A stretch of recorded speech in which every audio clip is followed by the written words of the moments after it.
Yeah, alright. I'm Jack. Normally I'm peeling the skins off of dead rats and that, but now once a week I get to come on here and talk at yous about what I assume is gonna be utter shite. Have you ever heard of a pusher? Apparently it's a serial killer that gets about around Manchester city centre who pushes fellas into the canal. So, the pusher has apparently killed in excess of 85 people by shoving them into the canal. I think it's worth remembering that it's pretty easy to fall into the canal in parts of Manchester because most of the time there ain't even a fence. I'd even argue there's a possibility that the people who give out licenses for premises to sell alcoholic drinks are to blame. Why would you agree to allow a pub or a bar to be situated next to a canal that don't even have a barrier in front of it? I always got told not to go into the canals anyway because of these strong undercurrents that are knocking about in there. But thinking back, it's just probably because me and my dad can't swim. But anyway, what if the pusher is just an exercise in manipulation? If they can convince the people of Manchester that the pusher exists, then maybe they can sell fences and labour to the council. Perhaps the inventor of the pusher is involved in the fencing business, or he's just trying to secure new contracts or ties with the city council. Perhaps it goes deeper than that though. What if it's an external influence? Perhaps maybe, someone from London who's organised the pusher in the same way that the idea of Jack the Ripper was probably a group of people, or at least organised by a group of rich people that didn't like the idea of working class women becoming powerful enough through prostitution. Their power would come from money, yes, but we know for a fact that rich people like a bit of rough and they're willing to pay for it too, so it probably was the same back then, isn't it? Like, what, 100 years ago or something? Think Hugh Grant in the 90s, not obviously not for 100 years ago. Hugh Grant's not that old, but in the 90s he got caught with that sex worker. He might not have been rich then, but he did seem posh.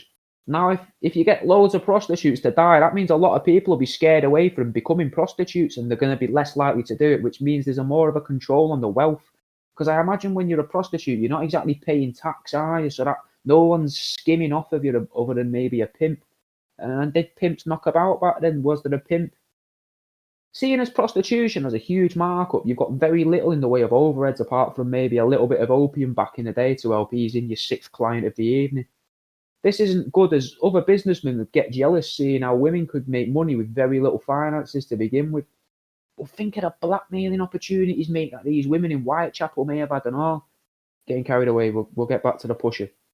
What if it's Londoners again that are in control of this new serial killer? We know very little about them, just as we knew very little about Jack the Ripper, except maybe he was perhaps a member of the royal family, allegedly. So, what if the royals are responsible for the pusher? Or maybe a modern day master manipulator or magician could be pulling the strings. Maybe it's not a landscaper that is to blame, but instead it's a sort of underground invisible war being fought to close off supply routes into the big city. Perhaps all these people are being killed so that the council is forced to fill the canals in to prevent people from drowning in them. But the true reason is to stop canal boat holidays and the occasional freight ship from entering the city. Maybe the administrative costs of issuing fishing licenses outweigh the money made from selling these licenses.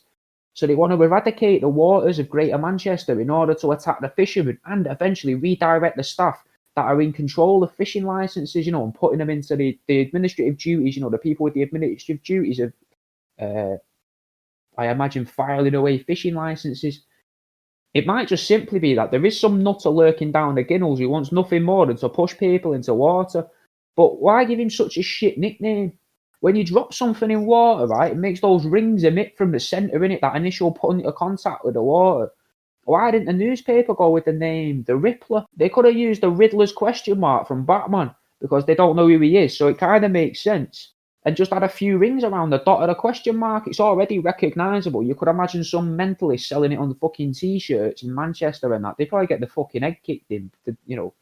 Fucking people have died. But just as an idea, anyway, it'd be interesting to know when these pushes occur, though. I'd imagine it's on a Saturday night or maybe a Friday night, early Saturday morning. I'm guessing the people are reported missing a few days later, maybe, to give them a chance. Maybe they're just having a fucking stop out weekend on the sesh, or they found themselves a fella or a woman, or, whatever they're into, Reminded myself of something before. I made a little note to myself. Just a quick point.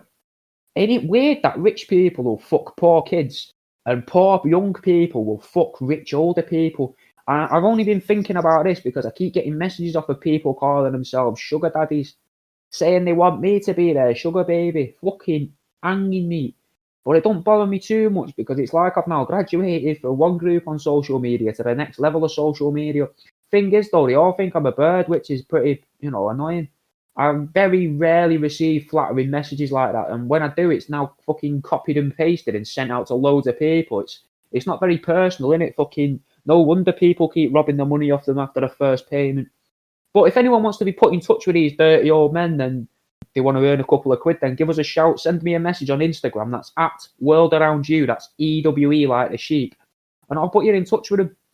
I'd like a 10% finder's fee, and I'm not moving on that. I think that's fucking very fair. That is more than reasonable as a request for me helping you get free money for sending probably just a picture of your bumhole or your elbow if you're fucking clever enough, or your feet or something. So, speaking of requests, I thought I'd answer some of the questions I've received this week. So, as what I do is a taxidermy. I don't want to bring this up all the time, innit? But I do. I make stuff out of dead rats and that, and rabbits, and like pencil cases, toasters, fucking weird shit. I guess it's definitely fucking weird. And I get sent mad questions sometimes. Sometimes I get sent questions that are annoying, but sometimes I get sent weird questions. So here's some of the weirder ones from this week that just came seemingly out of nowhere. I might try and bring these in every week if I get some, but if I get any decent ones, aren't just the same. So, question 1. Would you rather be burnt or buried? And that comes from someone on Reddit. So, I think I'd rather be burnt, really. I was brought up Catholic, and that idea of being resurrected as a zombie to fight in Jesus' holy war doesn't really appeal to me. It don't really sit well. Why would I want to fight a war against demons for a guy that fucking lived supposedly maybe 2,000 years ago, maybe 800 years ago, depends on who you believe, if it even existed at all. But I wouldn't want to fight in his holy war. I think everyone should be burnt after they've been killed. It's fucking way more hygienic. It saves space, and you can make it quite nice, man. When I was in Japan, what they tend to do, I noticed they tend to burn people, obviously after they've died, and they shove you in a little pot and then bang you in these ceremonial cupboards. I got a tour of this. It's like, I don't know, like the equivalent of a church. I can't remember what sort of holy place it was, but I know it was a place of worship, and they had these cupboards on one floor, and they were full of the remains of people that had passed.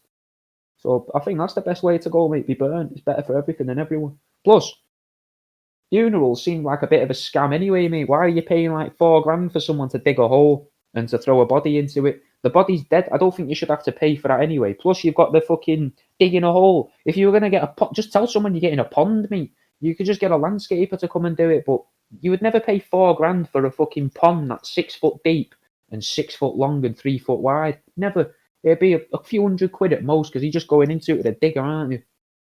Question 2. Good one, this. Bit weird. Do you believe bad energy follows anything dead? Quite an easy one, really, for me. No. I don't really understand this sort of thing. I don't get how this could happen. Everything dies. Everything. Imagine a blood cell, innit? It's dead after 28 days, give or take. So is cholesterol a bad energy stored inside your body? And that's why we supposedly become new people every 7 years, because everything fucking regenerates inside of us, only worse because it loses part of the fucking genetic material from, is it the chromosomes that look like the shape of an elongated X? Is that why acupuncture works, mate? It makes tiny little holes for a bad juju to escape into the needles. Are the Chinese storing this bad energy, though? What are they doing with it? We can't pour old fat and grease down the plug holes in England or Plymouth, wherever in Manchester, Plymouth, Liverpool, Birmingham. Nowhere in England is it a good idea to pour old fat and grease. So what are they doing with this bad energy? This causes fatbergs if we empty our fucking frying pans down the sink. So you see them all the time on the telly, like on Channel 5 and that. So where are they dumping all of this negative energy? Like, is that what Wish is? Like Wish.com? Is that what Wish.com is? They release all this negative or bad energy from people's bloodstreams into the water supply and general ether. So to counter that, they just provide absolute bargains through an app with a reasonable delivery charge. Fucking, come on, man. What are you on about bad energy? It don't make any sense. Question 3. I get this one quite a lot, so I thought I'd throw it in. Do you believe in God? No. Again, no. Not in the sense of the omnipotent, omniscient, whatever being that created us purely to feed his own ego. I think the idea of the Anunnaki is what I believe in the most, or something along the lines of the Anunnaki. And if you don't know what the Anunnaki are, they're supposedly a race of aliens. They supposedly created us by mixing our DNA with, depends where you go, but apes or the original inhabitants of Mars, which they also supposedly created, according to some. Question 4. What are your thoughts on vegans and animal rights activists? Now, this is another one that I get quite a lot, so I thought this would be a nice opportunity while I'm not sure where the show's actually going to get me thinking, you know, as I'm sat here talking to you. So they're just vegans, animal rights activists. They're just people, innit? And they're just people. Like, there's going to be dickheads in every group of people. The ones that send me death threats and that and try to get me cat taken off me, or that woman that keeps trying to get me blacklisted from a specific brand of pet shop in the UK. They're knobheads, mate. Proper fucking jebends, mate. But I do have thoughts on both, like as separate entities, if you like, as separate groups. So vegans have just taken that old Bill Hicks bit a bit about being a stoner is just deciding to live life on hard mode. They've just got at me and fucking took it a step further. So let's quickly imagine life as like a platforming video game, like, or an adventure game or an action game like Spider-Man 2 on PS2. I'm sure we've all played that, or at least, you know, we know that's probably one of the greatest games ever made. But easy mode would be like being at school. Obviously, as a fucking school-age child, being at school as an adult who's not a teacher or a cleaner or a cook is immediately making your playthrough of life super fucking hard. But anyway, being at school as a child with a happy home and a stable life, you know, with good family and that's easy, mate. That's easy mode of life. Then if you want normal mode, I guess, is how games are supposed to be played. So that'd be something like staying in your hometown after school and working with your parents in their shop or their business. Hard mode would be moving from your hometown and developing yourself a rather intense drinking or drug habit and still trying to function in the real world, you know, like a 9-to-5 job, but you're always constantly off your face and missing home. That's hard, isn't it? But becoming a vegan is life on like survivalist difficulty from like fucking Fallout 4 or something, mate. Like, you've looked at life. It's like you're on your third playthrough of the game of your life and you've thought, you know what? Fucking, I need a challenge. Fuck eating cows. Fucking bollocks to cereal. I'm only going to wear elasticated trousers from now on, no more belts, and wearing my Crocs. These work boots are fucking far too practical. How else can I make life as difficult as possible for myself and everyone else around me? Now, I've often been worried about vegans, and I'll come back to it in a minute when I've finished off the animal rights activists, but truth be told, I've got nothing against animal rights activists. They protect animals from cunts who want to hurt them, so that's fucking brilliant, mate. You know, I'm glad there's people out there that do that. Like, I saw a guy kick a pigeon in town the other day, and I went, fucking out of order, mate. What are you doing there? Now, obviously, I didn't fucking hit him or, like, show him some placard, because I don't get about doing that. Why would I go about hitting someone who's kicked a pigeon? I think he was just at work, and the seagull, had been fucking irritating him, but I still thought he was a dickhead. I'm fully on the animal rights side of that sort of thing. Like, I don't agree with horse slashing or cow tipping, so I get where they're coming from, but what I do have a problem with is that activists seem to have a certain mindset, like all of them do, innit? All I see it doing, being an activist in general for anything, it's just dividing people further. For example, I'm here to talk about the plight of the bottlenose dolphin. Well, I'm here to save the killer whales from extinction. And then immediately you've got a fucking issue. They both want to save a fucking an ocean-dwelling mammal, but one of them only wants to save the bottlenose dolphin, and the other one only wants to save the orcas. So, like, what do you do there? I understand that people care about stuff, and to a degree, you can't really help what you obsess over, but I can't help but think if people just went, I care, or I care, or even just in a normal voice, like, I care. I'm not trying to say animal rights activists are dumb, innit? I just can't do that many voices that sound too different to my own. They may not even sound that different to my own. They probably just sound like fucking Mancunians with speech impediments, but I don't understand. If the people just said, I care, and then did it there, rather than I care about, put whatever you want after that, it doesn't really matter, the point still stands, then more problems would actually get solved, innit? You know, just fucking kill all the fish and whales, mate. Just fucking kill them all.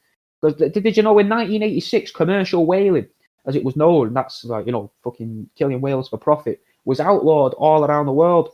Did you also know that since the mid-80s, sea levels have risen?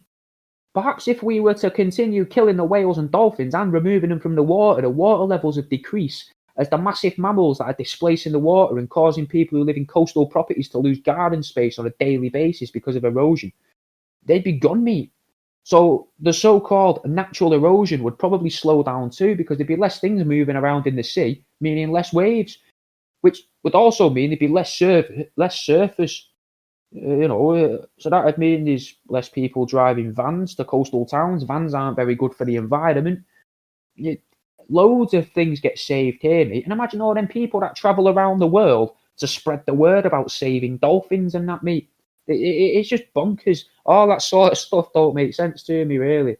But the animal rights activists don't think about that, because all they care about is their specific cause. Now, some people care about the environment as a whole, and that encompasses everything, and fucking good on you if that's what you want to put your life towards, innit? But I'd argue that animal rights activists, specifically the ones who want to save the whales and sea life, are directly opposed to the suicide awareness people.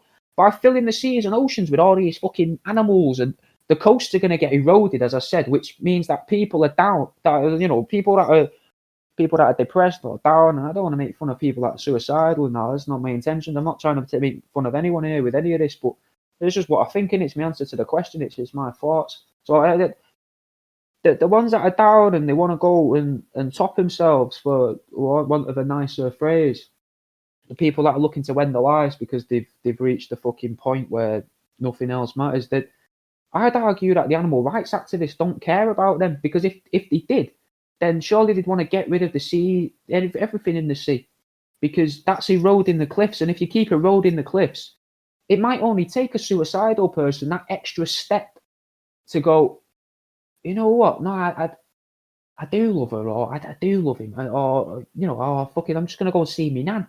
She'll sort me out. But by having all these whales and dolphins knocking about me, eroding the coastlines, they're these people who are really sad and down in life, their walks getting shorter and shorter and shorter, meaning that they've got less time to talk themselves round and out of it, mate. So it could be argued that animal rights activists are actually partly, I suppose, in this sort of logic, responsible for suicide rates if they were to increase. I have no idea what the statistics are, but again, just sort of spitballing here. I imagine how much land there'd be as well if whales and that weren't still frolicking around, destroying our environment. Why aren't we protecting our environment, mate? We need the rocks and the land and that. We're not like aquatic apes. Speaking of aquatic apes, that's probably another thing that we'll cover another episode, perhaps. Back to the vegans for a moment. I don't worry about them as such as people, but I do worry for them as a group. Something I worry about is their potential for exploitation. Did you know, for example, that there is a company, a corporation in America that produces genetically modified seeds? And if these seeds manage to spread into another farmer's field who hasn't purchased the rights to use those seeds, this company has the right, apparently, to lay claim to all of the crops in that farmer's field, meaning that farmer loses profits on that grow. Now, just imagine a way to make more farmers want to grow crops. A big push for veganism. Advertise it, celebrate it, dangle it under people's noses. I kind of see becoming vegan as a way for people to pretend that they've developed a personality. It probably explains why a lot of attractive people become vegan and all, because there are some fucking stunners who are vegan, They're not all like, well, most of them, I would probably argue, a lot of vegans are quite attractive, because obviously they're looking after their body, they're being careful about what goes into it. They probably exercise if they care that much about their bodies. They're looking after themselves, they're attractive, they're good to look at, aesthetically pleasing people. But what if they've become a vegan so that they've got a bit of a personality, some bit of rules for life, and that's something to talk about? Because if you've always been attractive, then surely you're not much cop at talking to people, because people have always just wanted to talk to you anyway. So they've never had to try with people. Anyway, you increase demand for a certain produce and more farmers will grow it, meaning the potential for that seed to then spread and contaminate other farmers' fields, meaning this corporation can confiscate the produce of more farmers, essentially crippling them financially, and meaning they'll be more likely to sell their land off, or it means they'll be more inclined to work with these seed developers in the future. Vegans seem like a tool being used without them even knowing, all under the guise of bettering the earth. Unless through veganism, truly, you can take that step forward, and vegans are actually on their third playthrough of life, and they've realised it, so they're becoming more spiritually evolved than the rest of us, so that they can pass on to the next level or world, whatever that may be. But if I keep rambling on about them, though, they're just gonna fucking mither me more. So let's leave them there, shall we? Like we've mentioned seas there, and I was wondering if any of you have ever wondered if the moon is in fact like Noah's Ark, and it's just a giant seed bank, well, a DNA storage facility. Might seem unfounded, like, but there's actually been a lot of evidence for it. Not solid evidence, mind, but I was watching The Little Mermaid and The Lion King recently for a podcast I've been writing, and it turns out there's a lot of reference to the moon in them. Usually a transition between scenes that places something within the body of the moon. Perhaps it's a prison, or maybe it's actually an egg. That might sound far-fetched, but I've spent enough time down rabbit holes on YouTube and Google and just generally just looking for weird stuff online. And I know that people, both alive and dead, that have believed there is something living inside the moon. There's all that stuff about the dark side of the moon and that, but what if the dark side of the moon is actually just the inside of the moon? It would be pretty dark. What if the moon was hollow like an egg or a prison? I don't think it's that hard to believe, to be honest. Like, recently, I haven't been able to get this idea out of my head. Like, what if the sky is like skin, and the stars themselves are hair follicles? Because I think hair is reasonably translucent, so light would be able to pass through to a degree. But then I argue with myself, thinking that maybe the stars are actually just one big thing and it's obscured by the darkness. You know, what else would do that though? Hair? If hair was dense enough, it could block out light. So what if the stars are bits of light breaking through the dense hair of space, as we call it? Like, what if we're just living on some form of dog and we're nothing more than fleas or parasites, you know? And we see it as the Earth because someone's told us it's this, but really, if we was to find out we just live on another fucking living organism, then it'd blow our minds. Dense hair would be really hard to move through, just like space is. You'd be breathing it all in and all. If you've been spooning a person with long hair and you get air in your mouth, it's fucking hanging, mate. So you choke on it, and you choke if you go into space, so we're told. So I reckon I'll pop this in my little notebook and we'll discuss this at another time. And fucking vegans, mate. I've annoyed myself now by giving them the time.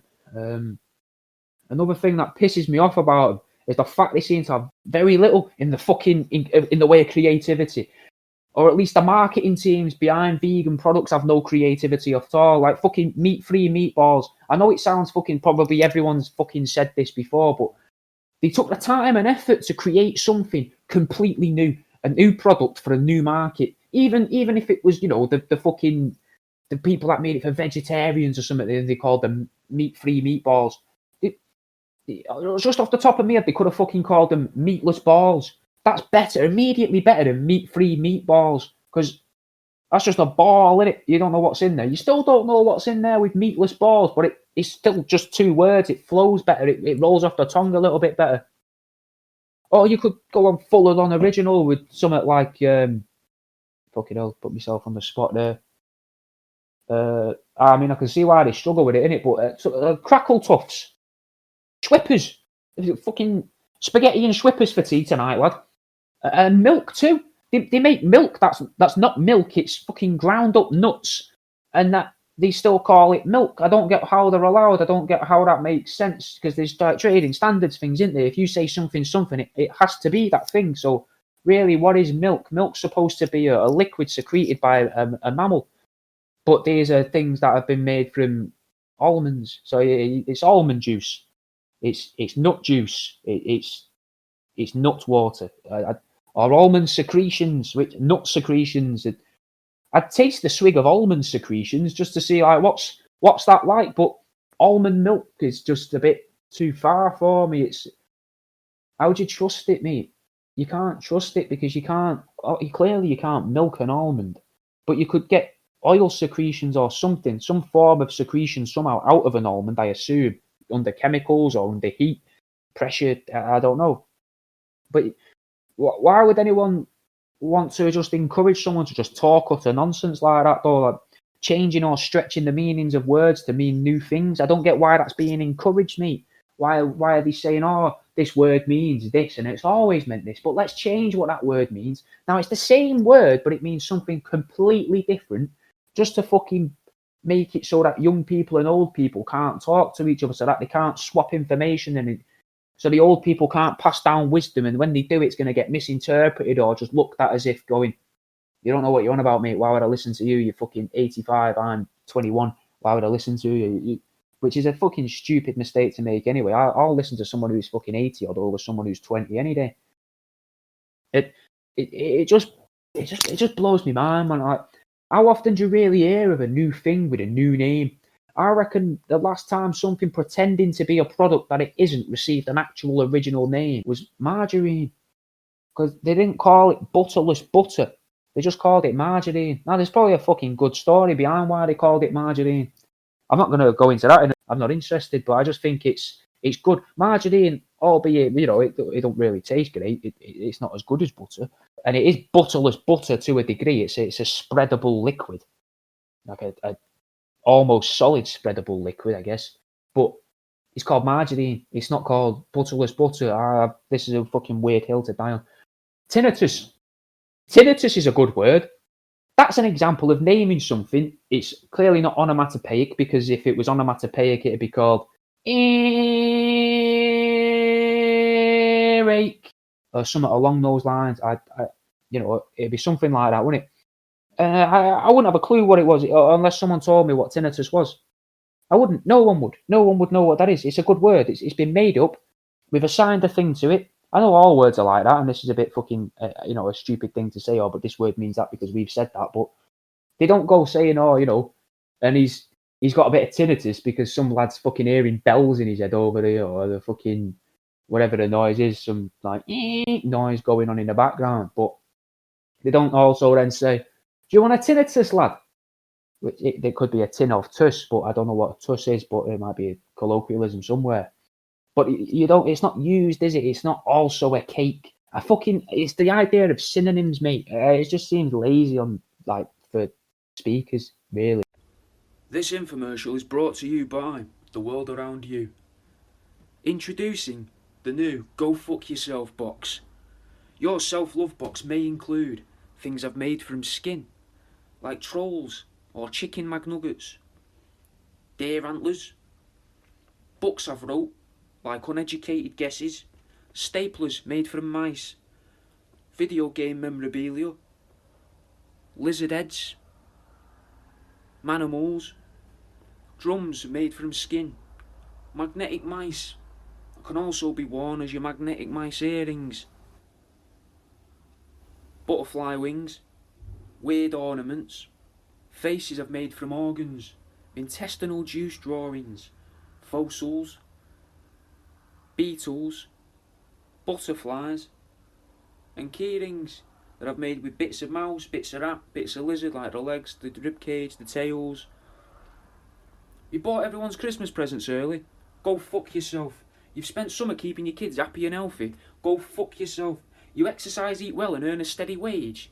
Go fuck yourself. New ideas made with heart, both figuratively and literally. The eyes from chicks, hearts from chicks, and some old favourites too, such as mouse whistles, solar-powered chickens, pebble pals, bobbleheads, and maybe you might even get a one-off item in there and all. So get your arse over to www.worldaroundewe.com and buy a big box of bad taxidermy from Jack Devaney at The World Around You. Tell your friends that they can get fucked too. Man, getting a chance to work on a camel. I think it'd be fun to make things from it. I'd want some form of robotic Grouch from Sesame Street living in the hump of it. But I reckon it'd be pretty hard, working on those humps. So I'd just be happy to use some of the single humped camels, I love my job, but why work harder when you can work smarter? Why do 2 humps when you can have one? What I'd do with it is I'd bend its legs and then thin them out so they look like spiders' legs. It'd be like a 4-legged spider, but proper spindly legs in it, crooked and all, like a spider's leg. Like that fucking massive spider at the, in Bug's Life, when the blue ant gets to what looks like a city and he sees that, I think it's like a Daddy Longlegs sort of character. What I'd put in the head is I'd bang a tin opener in its mouth, so you push its mouth down and it cuts the cans open for you. And I wouldn't mind if I could get some form of outline in the eye holes as well, so you could fire a laser beam or a light from the brain outwards in one eye, and it puts images on the wall like a projector. I'd like to put a miniature zoetrope, though, inside the other eye. One of them things where you see them in museums when they've got the single still images inside, and you spin it in one direction and it shows you a moving picture, like a little film. Loads of little stills of me skinning that camel, but I'd try and do it in a way where it looks like I've peeled the skin off. dangled the skin around a bit, messed with it, and then put the skin back on the camel. So maybe them images then in reverse. Oh, speaking of lasers, mate, I had this idea the other day that I'm obsessed with making long distance driving more fun and interesting. Maybe even competitive. Competitive though, not like just when you're speeding on the motorway and you think, I bet I can take him there, and you take him and they don't even know that you were trying to take him. Something where everyone can join in. The people that abide to the speed limits and people that don't, it don't really matter. Something that kids could play as well while you're driving. Imagine a sort of laser tag game, but for drivers and passengers as well, the cars. Like Takeshi's Castle's final game, the one where they're getting about in them little cars and they got the rice paper and the fucking firing water guns at each other. I'm thinking there could be regional leaderboards for it and that. Imagine just sitting at a roundabout entrance waiting to go in and just shooting lasers at the cars that go by from something that you clip onto your steering wheel. So it's still safe and you've got both hands on your steering wheel and that. And you're aiming it just off the front of your car. Or you could choose maybe to fire from the right headlight or the left headlight, depending on which hand's on your steering wheel or where it is you're shooting for. And it'd be a way to get neighbours talking to each other, mate. Like you could be like, oh, have you seen number 45's doing well, aren't they? They've got 3 cars there. They're all tying up all the scores together. He's on 5,006 most months, on average.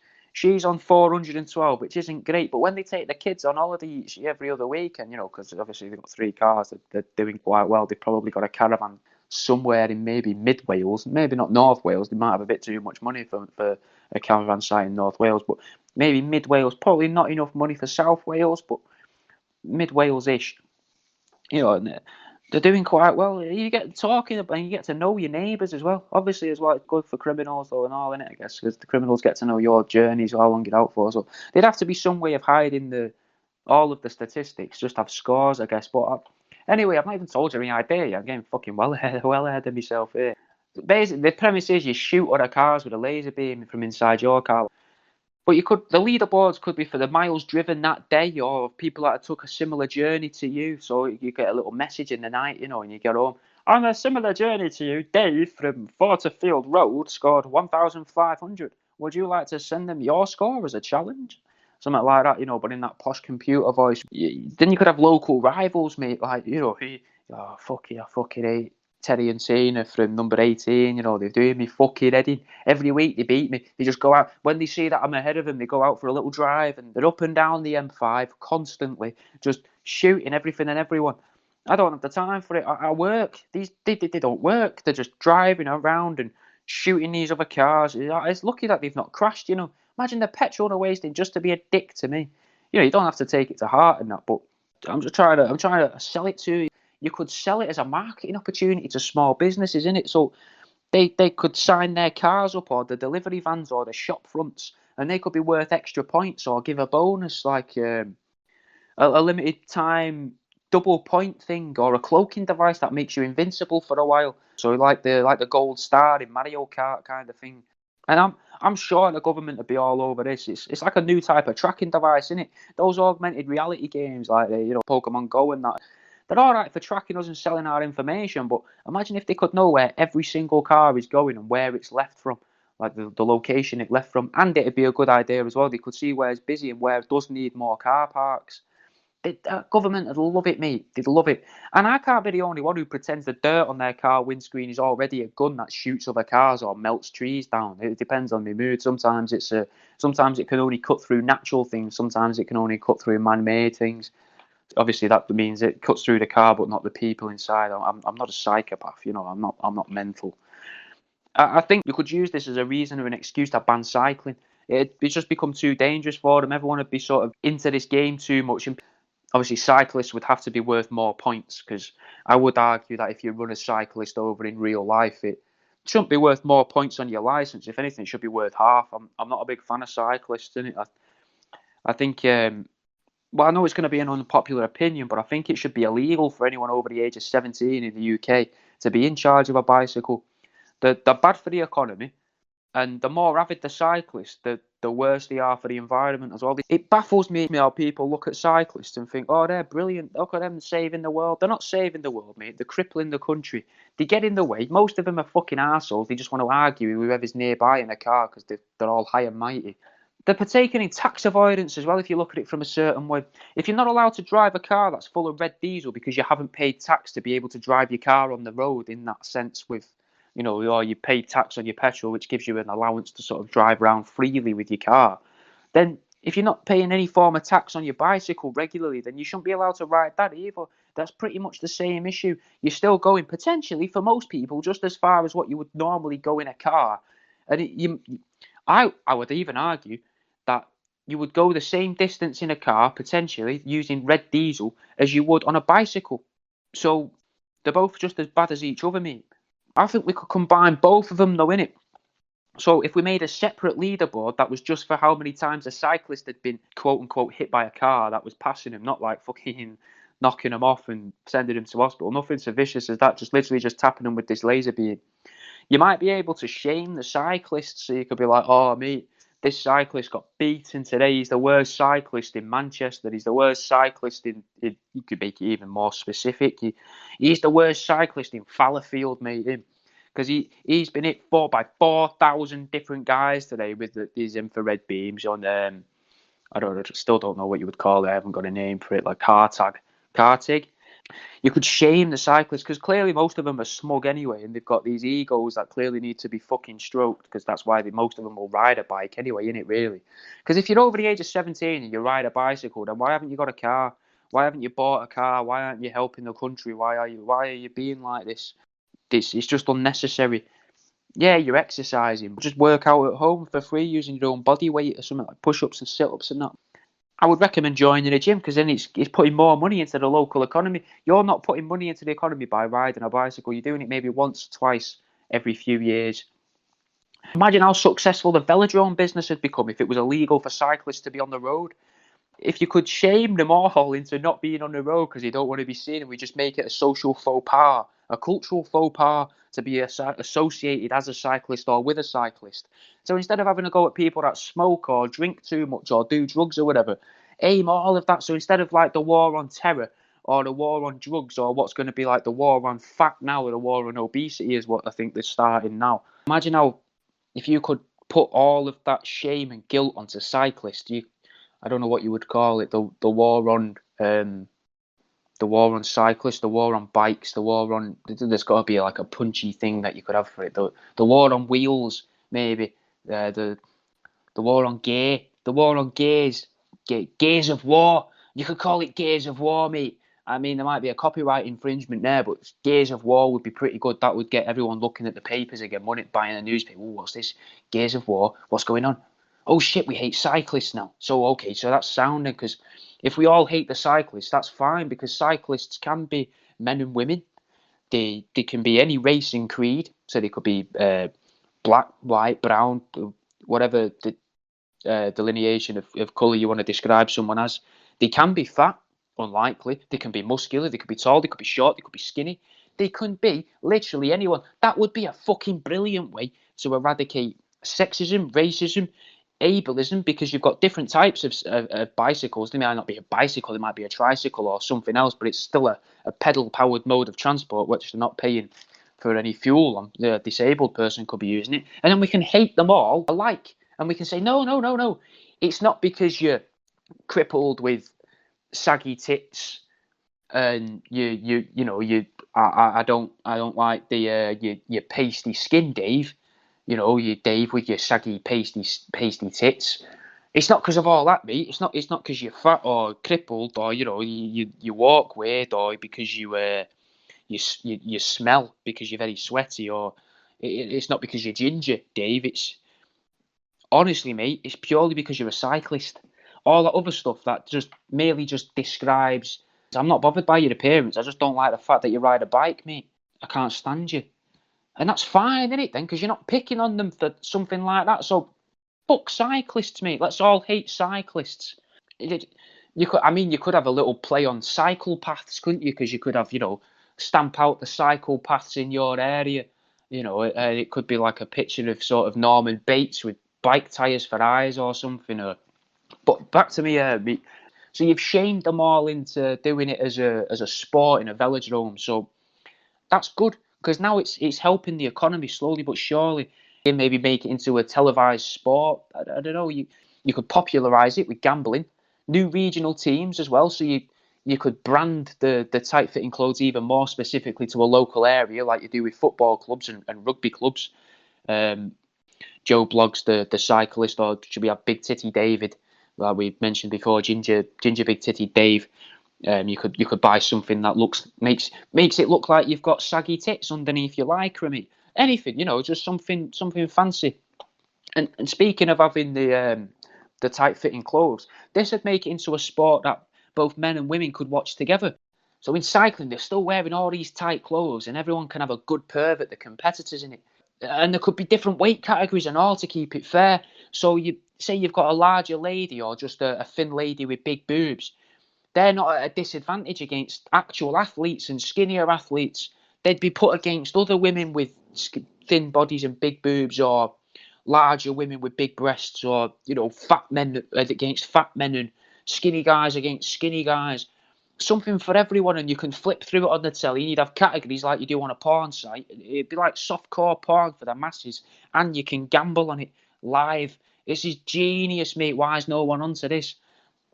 It's a properly, truly inclusive sport, unlike, the fucking very elitist rugby or football. Like, rugby only goes for muscular middle-class men, predominantly. I mean, football started to open up to women, but it's still all skinny working-class people.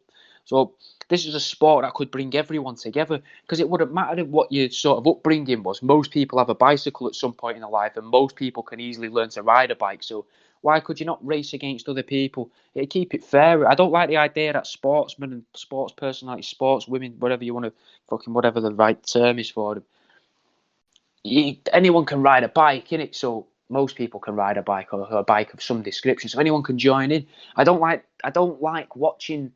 Where's the fun in watching someone do something that they've fucking practiced for years? It's not fun. I'd rather watch someone who's never done it before, or they don't take it too seriously. They're doing it for fun and having a laugh. That's what sport should be. But it's not. You'd still make your money out of the gambling, and then you pay less money to the sports people. They just get a prize kitty. Whoever wins gets paid well. And then instead of training every week and doing all that, they fucking still work a job, or they do something else, Not all of their time going into that is ridiculous. I just find sports boring generally, but like I say, you're just watching people work. You wouldn't go into a supermarket and start cheering on the shelf stackers, would you? It don't make sense. You're not watching someone, he's got the mayonnaise. It's not from the right to the left. Left hand back to the right hand. It's on the shelf. He twists it. It's Hellman's. It never happens, mate. Why the fuck would that happen? It bores me. I'd rather watch like surgeons live on telly, mate. That's something that someone's practiced for years, but I could happily watch that, because that's fascinating as well. And they're potentially saving someone's life, albeit you should have a little 10-minute delay just in case they fuck it up and kill the guy. But still, that would be much more interesting. The Olympics should also be a random selection to allow for everybody to represent their country and to win the opportunity to advertise. God, what is it they advertise? Like breakfast cereals and fucking yogurts with. Yeah, I never watch them adverts and find it believable that 3-time gold-winning athlete eats a king-size mullicana every morning for breakfast, dinner and tea. It's not believable. But bringing back Fat Dave, and I believe that Tigbity Dave also eats a shitload of yogurts. I also believe he probably eats cereal morning, noon and night and all. So I'm going to listen to Tigbity Dave when he's on the telly going, yes, pie, Frosted Flakes. I'm an athlete and I'm a cyclist. I haven't cycled for the past 3 weeks, but I've just been eating these Frosted Flakes. And I'll look at that and I'll go, you know what? They must be good, because he's clearly piling them away. And I'd buy some, mate. Going back to the Olympics bit, how that should be. The Olympics should be like jury duty, innit? That's what I think. I think the Olympics should be a random selection of people to allow for everybody the chance to represent their country.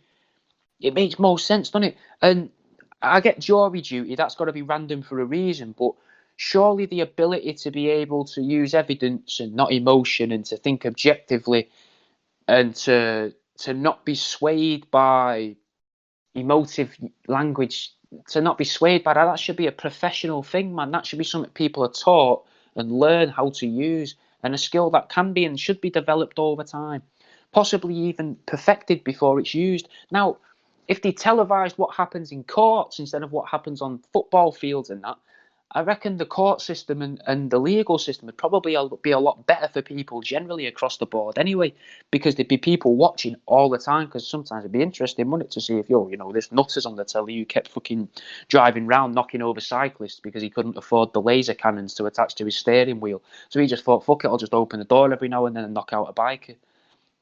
So he's in court, everyone's watching that, mate. And you could gamble on that as well. Why can't we gamble on court cases? It should be... I don't get why you can only gamble on sports and like maybe soap operas or something, Let's have gambling everywhere. That would benefit the country and the economy, obviously, but I don't see how it benefits a country to have someone that can run around in a circle without stopping, or reliably be able to throw a fucking heavy metal disc a few 100 metres, or 100 metres, maybe 100 metres is impressive for a discus, I don't know. Like I say, I'm not into it. But how does that benefit anything, mate? Whereas having truly professional jurors, that'd benefit each and every country a hell of a lot more. It would also benefit people that are going to court who maybe can't afford a decent lawyer or solicitor or whatever, They'd stand a fighting chance, mate. Like, I remember having to go to court a few years ago when some old bloke got wound up with me and my dad when we were fishing, and we hadn't done anything. I know that's only my word here, and I'm obviously going to say we hadn't done anything, but we were just minding our own business. And he came out of his house and started threatening to kick my dad into the canal. We never found out why, innit? But my dad isn't a well guy, so it was worrying to see this happen. Very confusing, because this guy had just gone fucking mental. He's just kicking his maggots into the water, trying to boot my dad's chair, trying to push him into the river, the canal. And as I said at the top of the show, me and my dad can't really swim, and there's undercurrents in the canal that you want to be careful of, isn't there? So it was a worrying day, a weird day. He just really wanted to fucking make my dad go for a dunk, possibly kill him, drown him, fuck knows. Well, we've come full circle now, innit? I've managed to ramble my way back to the top of the show.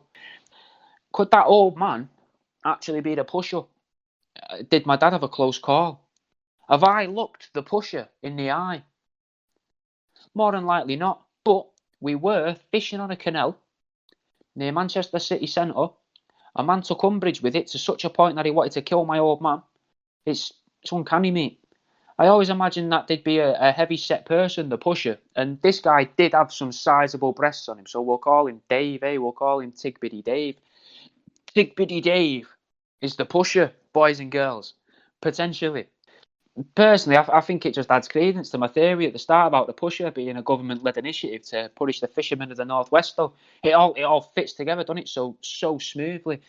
Now, on that note, talking about Tigbiddy Dave, for the sake of this, let's imagine an overweight, grey-haired, balding Mancunian whipping a nip out.